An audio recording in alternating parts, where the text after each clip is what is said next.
Tonight on USA Today, what's behind a series of strange deaths in Florida?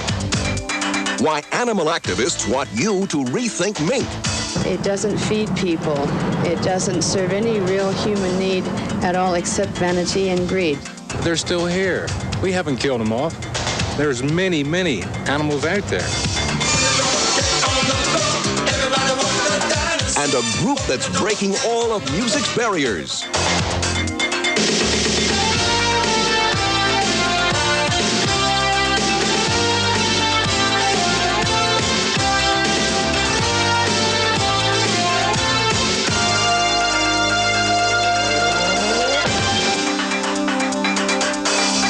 Welcome to USA Today. I'm Beth Ruiak. And I'm Bill McAtee. Brutal murders, suspicious accidents, bizarre occurrences, they all add up to a mystery in Graceville, Florida.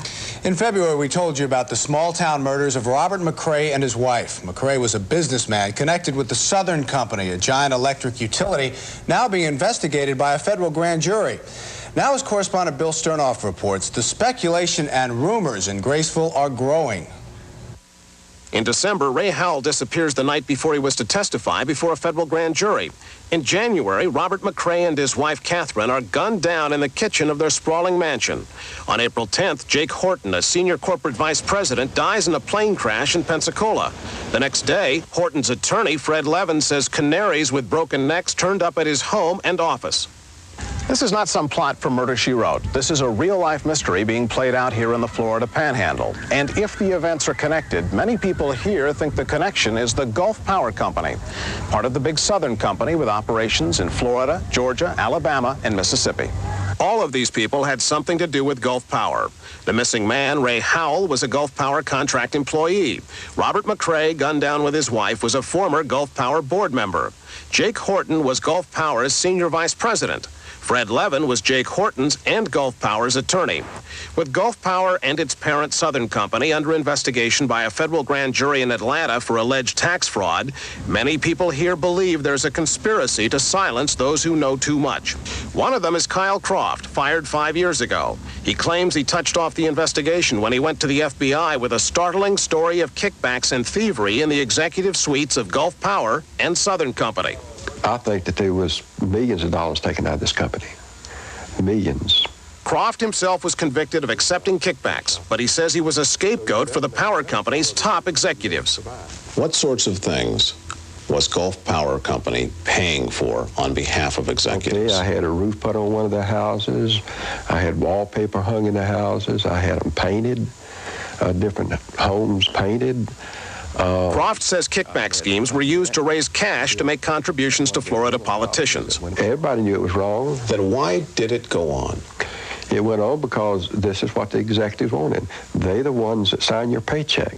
They're where you get your raise. Kyle Croft brought a multi-million-dollar lawsuit against Gulf Power and its top executives.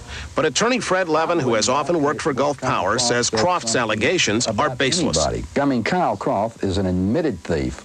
If, in fact, these charges that he makes are incorrect, isn't there cause for a slander suit? What has he got? Hell, I mean, he's got nothing. You know? If he had something, you'd bring a slander suit. Yes. 2 federal grand juries in Pensacola heard Croft's charges and did nothing. But present and former Gulf Power employees back up Croft's charges. Gulf Power refuses comment on grounds the company has a counter lawsuit against Kyle Croft. Gulf Power employees who do talk with reporters are photographed by company officials. So, while a 3rd federal grand jury looks into Gulf and the parent Southern Company, Kyle Croft's charges are met mostly by silence. On the plane crash that killed Senior Vice President Jake Horton. He kept many, many records.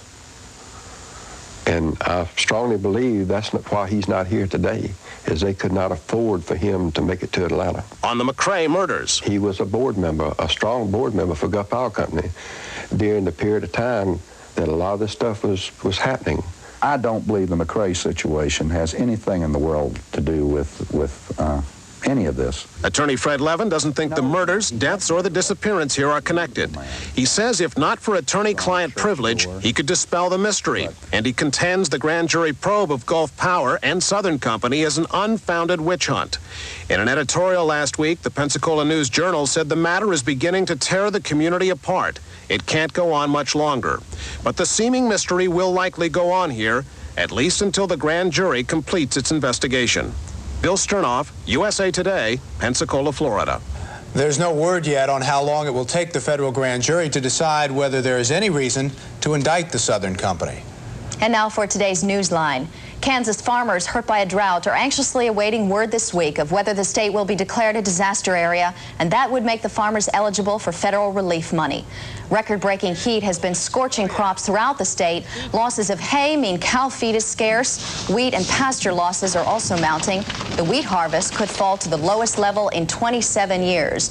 But Kansas isn't the only state suffering from the drought. At least 10 other states throughout the USA are also affected. A prayer vigil was held outside Metropolitan Hospital in New York today for the jogger beaten and raped last week by a pack of teens in Central Park. Inside the hospital, the 28-year-old investment banker remains in a coma. Doctors say that she's won her struggle to survive, but they don't know if she suffered irreversible brain damage. A grand jury began hearing evidence in the case today. 8 teenagers face charges in that case. Motorola today introduced what it says is the smallest and lightest cellular telephone in the world. The handheld pocket-sized phone weighs a little over 10 ounces and has all the features of the larger cellular phones already on the market. The new phones will cost just under $3,000 each. Well, if you are among the millions of Americans caught up in lottery fever, then Pennsylvania is the place to be this week. On Wednesday, the winner or winners will be drawn in Pennsylvania's $83 million lottery, the most ever in North America. And it's not just Pennsylvanians who are gambling. People are walking, flying, and driving to get a chance at this jackpot. At State Line, Pennsylvania, the traffic jams are being caused by lotto players from Maryland. Well, I wanted to play, and I wanted to get some tickets, and everybody else did, and I just ended up being the one that went. By Tuesday morning, the state estimated that $300 worth of lottery tickets were being sold every second. Players pick 7 numbers out of a possible 80. The odds of winning, 1 out of 9.6 million. And the real winner is the state of Pennsylvania. Only 50 cents of every dollar wagered goes back to the gamblers as prizes, compared with 83 cents at the average racetrack. But 41 cents out of every lottery dollar goes back to the state to use for the senior citizens programs. The other 9 cents goes to the seller of the lottery ticket. But when you're looking for a pot of gold, the odds don't matter. How long have you been in line here today? In line here, just a little over 3 hours. And you drove up from? Morgantown, West Virginia. That's how far? About 200. How many tickets you buy? Oh, about $50 worth. You figure that's enough to get the winner? Don't know. Hopefully it will be. I bought 3,000 tickets today because everybody knew I was going and wanted me to bring them back. Now, when you stood at the machine, how long did that take to punch out that many tickets? It took about 2 hours and 20 minutes. And a Pennsylvania company is making money from those gamblers who can't make it to Pennsylvania. The company will sell lottery tickets to out-of-staters willing to pay double the $1 a ticket price. Oh. And we have a ticket right here. Of course, you know, it's funny. I couldn't, no, somebody gave this to me to hold up, just like I'm doing now, and we couldn't figure out whose ticket it was. Now, if this ticket wins, do you think we'll have that same problem? If this ticket wins, well, if that's such a big if, you know. I know. I played the Illinois lottery when. Actually, I think it belongs to Carolyn Petsky. So we'll split it with you. All right, Carolyn. At least Bill wants to anyway. When we come back, we'll have these stories. Coming up, are these high-fashion furs really cruelty to animals? And a new twist on helping poor children in Chicago.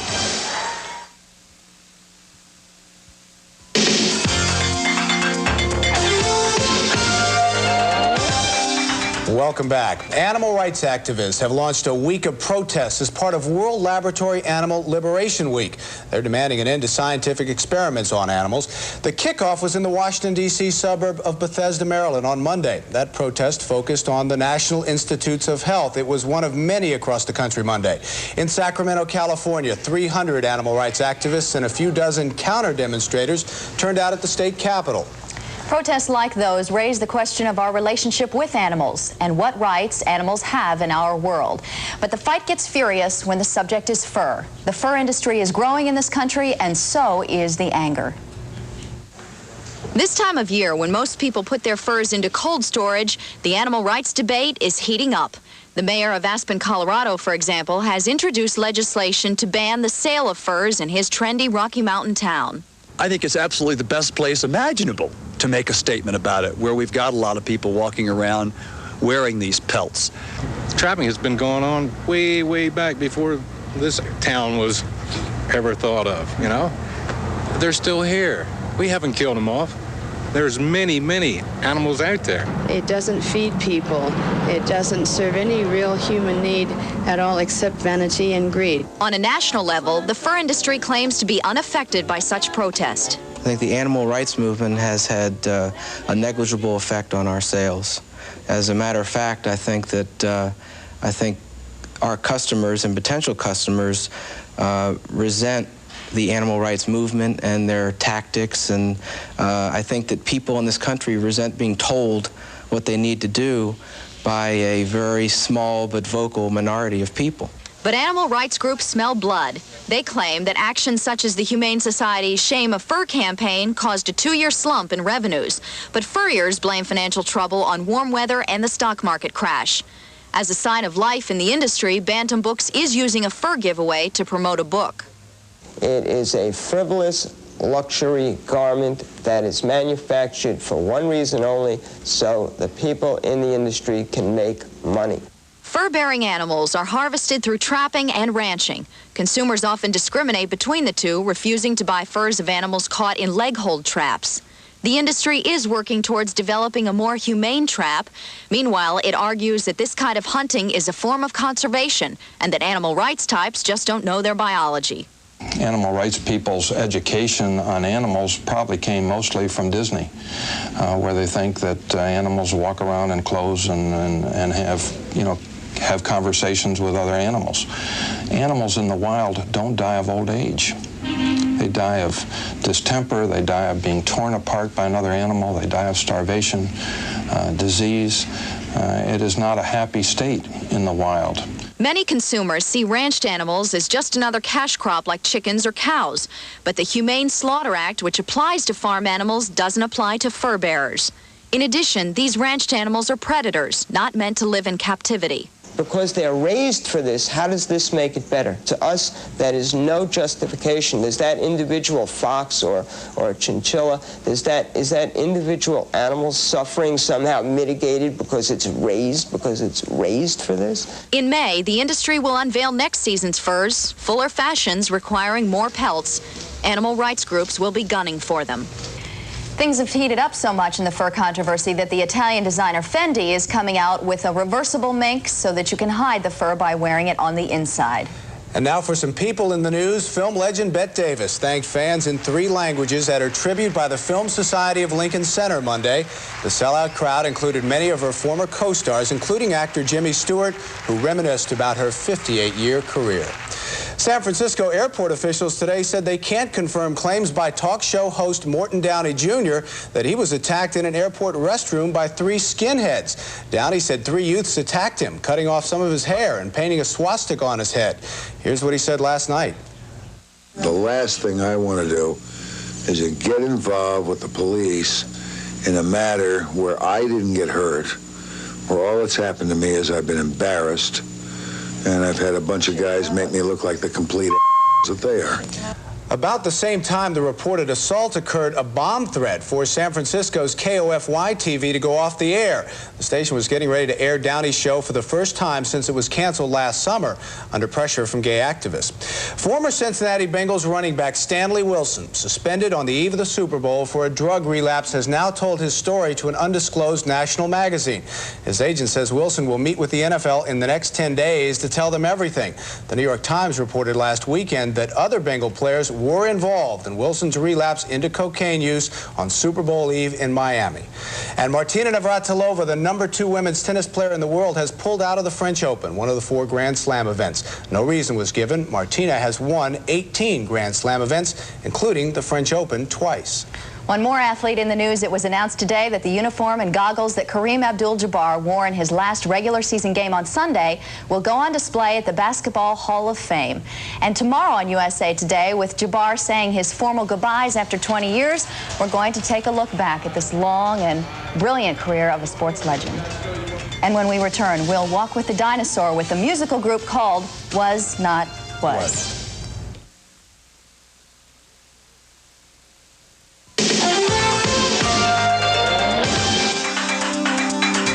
The line between black and white in popular music has been a rigid one, but with black artists like Stevie Wonder and Michael Jackson and white artists like Sheena Easton and George Michael all leading the way, crossover hits have become more and more common. Well, now we enter the world of Was Not Was. This group has taken crossover to brand new heights with the help of a wild music video called Walk the Dinosaur.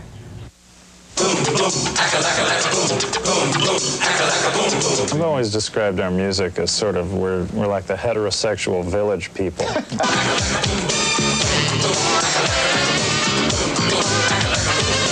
You enjoy it, you dance to it, you can move to it.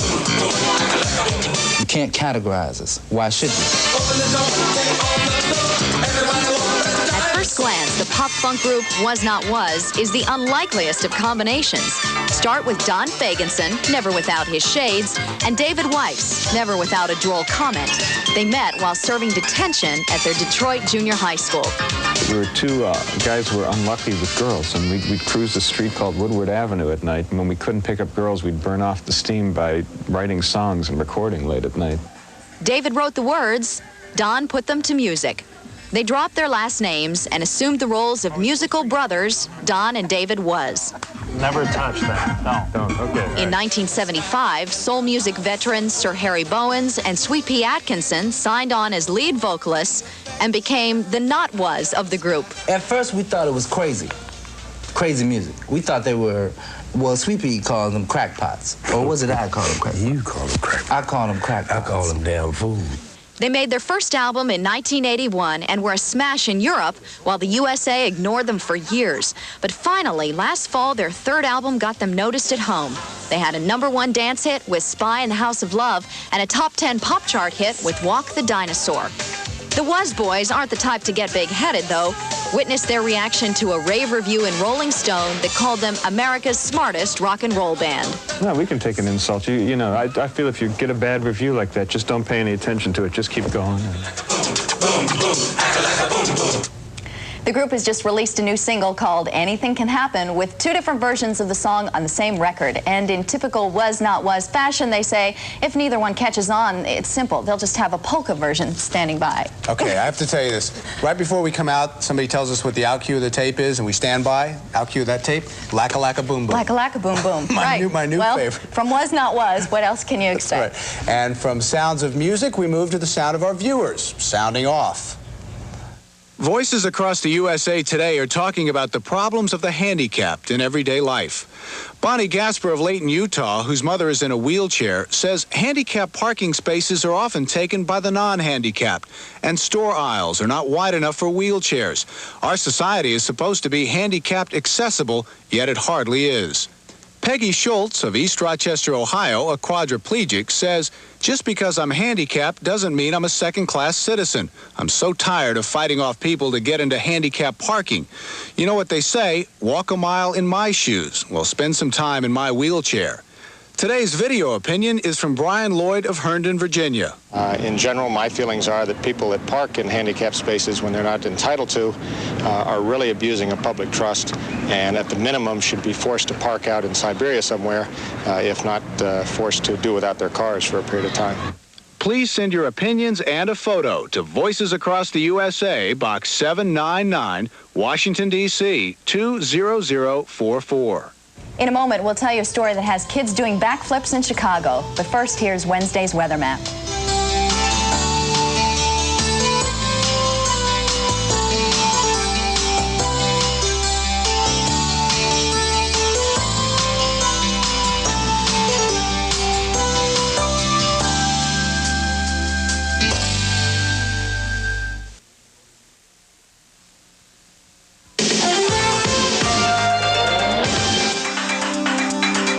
In tonight's Helpline, how do you give pride and self-esteem to kids who have grown up in one of the nation's roughest neighborhoods? Jesse White, an Illinois state legislator living in Chicago, has found a way.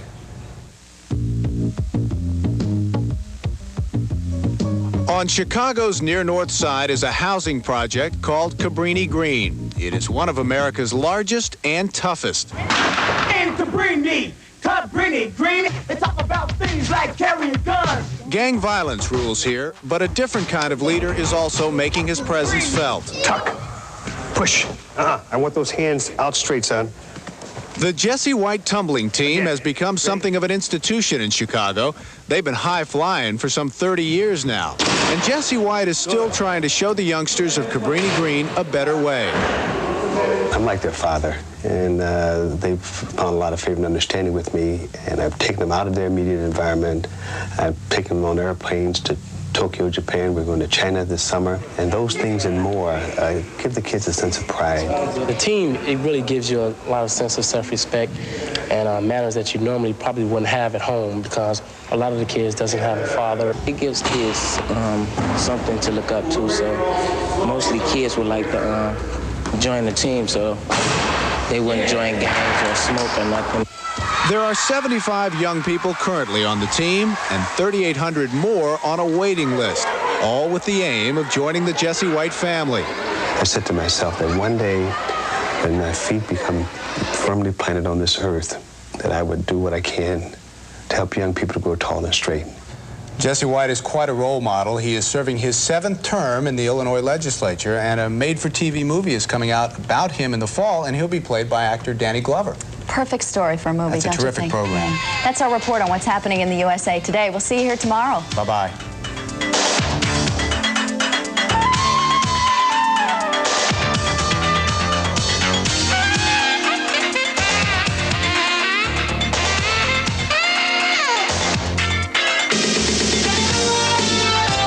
Transportation provided and a promotional fee paid for by Delta Airlines. Delta is first in passenger satisfaction of all major U.S. airlines. At Delta, we love to fly, and it shows.